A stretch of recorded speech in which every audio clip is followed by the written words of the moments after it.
Hello friends, कैसे हैं आप सब लोग। आई होप आप सब लोग बहुत बढ़िया होंगे। मैं के आर सैनी आप सभी का स्वागत करता हूं। दोस्तों, PFRDA यानी pension fund regulatory development authority के द्वारा यूपीएस कैलकुलेटर जारी किया गया है। तो आप जो है अपना यहाँ पे यूपीएस के अंदर जो फायदे आपको मिलने वाले हैं वो खुद आप कैलकुलेट कर सकते हैं। आपकी जो डिटेल है वो यहाँ पे डालनी है इस कैलकुलेटर के अंदर, और आपका एनपीएस और यूपीएस के अंदर आपको कंपेरिजन करके बता देगा कि किस मामले में आपका यूपीएस ठीक है और किस मामले में एनपीएस ठीक है, और ओवरऑल दोनों में से कौन से आपके लिए बेहतर रहने वाली है। तो ऐसा में इस ऐप यूपीएस जो कैलकुलेटर है, इससे ये चीज समझ में आसान हो जाती है कि आपके लिए यूपीएस या एनपीएस कौन सी बेहतर है, ताकि आप दोनों में से किसी एक को चुन सको।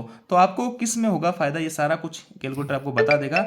इसके अलावा दोस्तों, कितने कर्मचारियों ने यूपीएस चुना अभी तक, ये भी जो है अपडेट यहाँ पे निकल के आ रही है। वो भी देखते हैं कि कितने कर्मचारियों ने यहाँ पे यूपीएस अभी तक चुन लिया है। तो सबसे पहले ये देखते हैं, अमर उजाला जो न्यूज़पेपर है उसके ऊपर खबर आई है इसके लेकर कि यूपीएस अभी तक कितने कर्मचारियों ने चुन लिया, और बहुत सारा बड़ा सारा आर्टिकल लिखा हुआ है, उसको आप खुद भी पढ़ सकते हैं। मैं उसका लिंक टेलीग्राम ग्रुप में डाल दूंगा वहां से। बाकी थोड़ा सा देख लेते हैं कि कितने कर्मचारियों ने यूपीएस चुना। उसके बाद में मैं आपको जो मेरी खुद की जो है सैलरी वगैरह खुद की डिटेल डाल के कैलकुलेट करके बताऊंगा कि मेरे को जो है एनपीएस या यूपीएस दोनों में से किस में फायदा हो रहा है।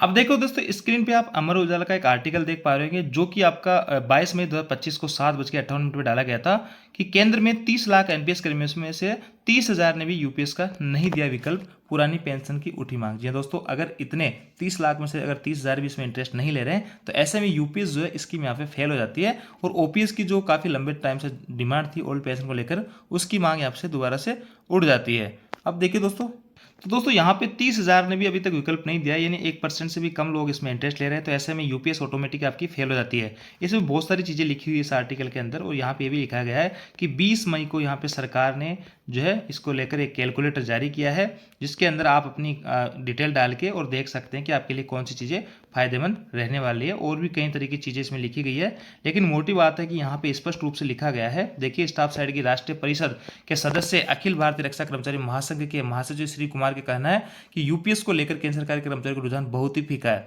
कर्मचारी यूपीएस में शामिल नहीं होना चाहते हैं। अभी तक महज 2% कर्मचारी भी यूपीएस में नहीं आ रहे हैं। इसकी आखिरी तारीख 30 जून है। केंद्र सरकार ने अब कैलकुलेटर भी जारी किया है।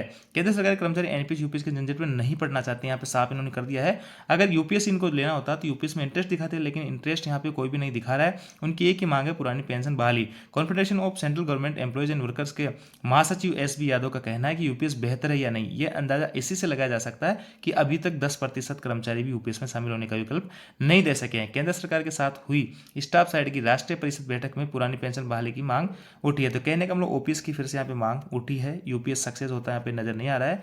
और यूपीएस जो कैलकुलेटर यहाँ पे जारी किया गया है उसमें भी देख लेते हैं कि उसमें अपने डाटा डालने के बाद में किस में अपने को यहाँ पे फायदा हो रहा है, यूपीएस या फिर एनपीएस के अंदर। अब देखिए दोस्तों, यूपीएस कैलकुलेटर पे चलने के लिए अपने को गूगल क्रोम पे सर्च करना है UPS calculator for government employ. तो यहाँ पे सबसे ऊपर लिखा आएगा एनपीएस ट्रस्ट। तो इसी ऐप पे आपको, इसी लिंक पे आपको क्लिक कर देना है इस पे, और यहाँ से इस टाइप का जो है कैलकुलेटर आपके सामने ओपन हो जाता है। यहाँ पे आपको अपनी सारी कुछ डिटेल भरनी है। तो देखिए, सबसे पहले तो डिस्क्लेमर यहाँ पे दिया है कि ये जो यूपीएस कैलकुलेटर है ये एक आपको जो है इंडिकेटिव है, इंडिकेटिव टूल है। ये ऐसा जरूरी नहीं कि ऐसा का ऐसा होने वाला है। तो ये चीज़ पहले यहाँ पे क्लियर कर दी गई है पीएफआरडी के द्वारा।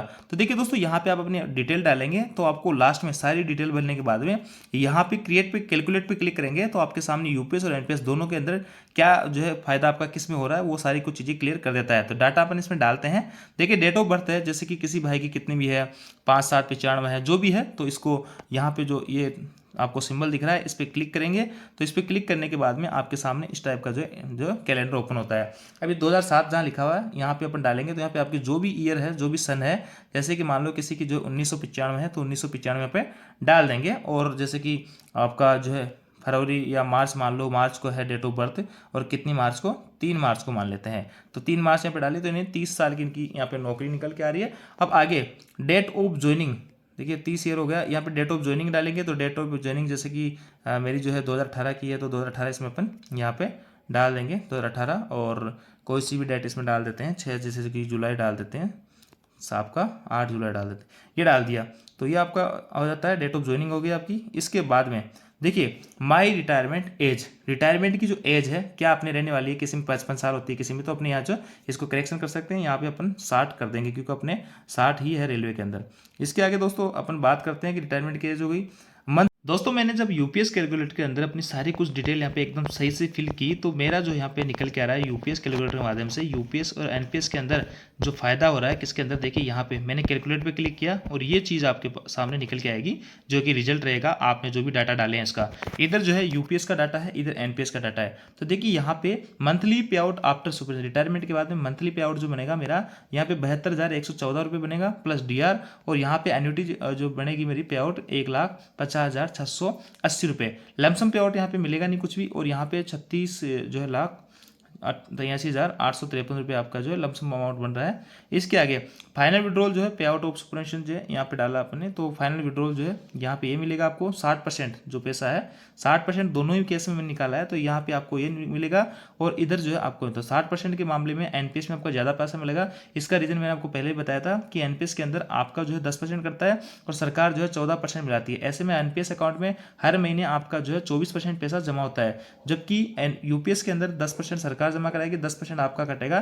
तो यहाँ पे 20% पैसा यूपीएस में जमा हो रहा है महीने, यहाँ पे 24% हो रहा है। तो जब इसका 60% निकालेंगे रिटायरमेंट पे, तो यहाँ पे ये अमाउंट आपकी ज़्यादा निकल के आएगी, इसलिए यहाँ पे आपको जो 60% पैसा मिल रहा है वो ज़्यादा यहाँ पे मिल रहा है। Total monthly pay out to subscribe in retirement phase, तो टोटल आपको जो है मंथली पे आउट यहाँ पे ये मिलेगा इसके अंदर, और एनपीएस में आपको ये मिलेगा। एग्रीगेट अगर तीनों चीज़ों को अगर जोड़ लेते हैं फर्स्ट सेकंड थर्ड को, तो यहाँ पे आपको ये अमाउंट मिलेगी और एनपीएस में आपको ये अमाउंट मिलेगी। तो जब एनपीएस में मेरे को सभी जगह यहाँ पे फायदा नजर आ रहा है, मेरे खुद के लिए मैं बात करूँ, और मेरे लिए हो सकता है कि लंबी मेरी यहाँ पे सर्विस रहने वाली है 35 साल के करीब, तो इसलिए मेरे को यहाँ पे एनपीएस में ज़्यादा बेनिफिट नजर आ रहा है, तो मैं फिर जो है यहाँ पे यूपीएस क्यों चुनूंगा। तो आप खुद भी जो है अपनी सर्विस वगैरह सारी कुछ चीज़ें सही से फिल करके देख सकते हैं आपके लिए कौन सी बेहतर रहने वाली है, यूपीएस या फिर एनपीएस। मेरे लिए यहाँ पे एकदम साफ साफ क्लियर है कि मेरे लिए यहाँ पे एनपीएस एकदम बेहतर रहने वाली है। मैंने जो डिटेल भरी है दोस्तों आपको मैं फिर से दिखा देता हूँ। यहाँ पे मैंने स्पाउस की जो डिटेल भरी है वो आपको जो है 75 भरी थी, और इधर जो है मैंने अब खुद की 75 है। एन्युटी रेट जो है 8% मानी है। फाइनल विड्रॉल दोनों में 60% बना है। एक्सपेक्टेशन रिटर्न जो है मैंने 8% माना है, और आपका जो डीए है एक बार मान लेते हैं 3%, एक बार 2%, तो इसमें 5% डीए माना, और 3% बेसिक इंक्रीमेंट वर्दी होती है वो, और 9,50,000 मेरा जो है एनपीएस अकाउंट पैसा, 43,600 मेरा बेसिक है, और 60 साल अपनी रिटायरमेंट उम्र है, ये मेरी जो है डेट ऑफ ज्वाइनिंग है। तो ये सब डाटा डालने के बाद में ये चीज़ आपके सामने निकल के आएगी। तो मेरे लिए यहाँ पे सीधी सीधी बात है कि एनपीएस बेहतर यहाँ पे रहने वाला है, और मैं एनपीएस के अंदर ही रहूंगा। ऐसे में आप खुद भी कैलकुलेट करके देख सकते हैं कि आपके लिए यूपीएस बेहतर है या फिर एनपीएस बेहतर है। तो आप दोस्तों जानकारी आपको अच्छी लगी, वीडियो अच्छा लगा तो वीडियो को लाइक कीजिए, दोस्तों के साथ में शेयर जरूर करें। Thank you.